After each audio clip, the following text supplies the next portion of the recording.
નમસ્કાર દર્શક મિત્રો, હું છું જિગ્નેશ મહેતા. ગ્રામી ન્યૂઝના ડિજિટલ પ્લેટફોર્મમાં આપનું સ્વાગત છે. એક નજર મુખ્ય સમાચાર.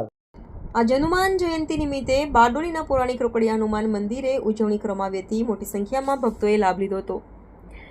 મહાબલી હનુમાનજીની આજે જયંતિ હોય ઠેર ઠેર હનુમાન જયંતિની ઉજવણી કરવામાં આવી હતી. ત્યારે સુરતમાં આસ્થાનું કેન્દ્ર બનેલ બારડોલીના મીંઢોળા નદીના કિનારે આવેલ રોકડિયા હનુમાનજી મંદિરે જયંતિની ઉજવણી કરવામાં આવી હતી. વહેલી સવારથી બજરંગબલીના જયનાદ સાથે મંદિર પરિસર ગુંજી ઉઠ્યું હતું. હનુમાનજીની જયંતિ હોય બારડોલી સહિત આસપાસના પંથકમાં પણ ભક્તો જોડાયા હતા. ભક્તોની અનેક મનોકામના પૂરું કરતું અને બારડોલી મીંઢોળા નદીના કિનારે આવેલ રોકડિયા હનુમાનજી મંદિર છે, જેથી અહીં લોકોની શ્રદ્ધા દિન પ્રતિદિન વધી રહી છે. અને આજે ઉજવાયેલ હનુમાન જયંતિમાં હનુમાન ચાલીસાનું પણ પઠન કરવામાં આવ્યું હતું અને હનુમાન જયંતિની ભક્તિભાવ સાથે ઉજવણી કરાઈ હતી. તુલ્યવેગમ જીતેન્દ્રિયમ બુદ્ધિમતામ વરિષ્ઠમ વાતાત્મજમ વાનરયોત મુખ્યમ શ્રીરામદૂતમ શરણમ પ્રપદ્યે. જય શ્રી રામ.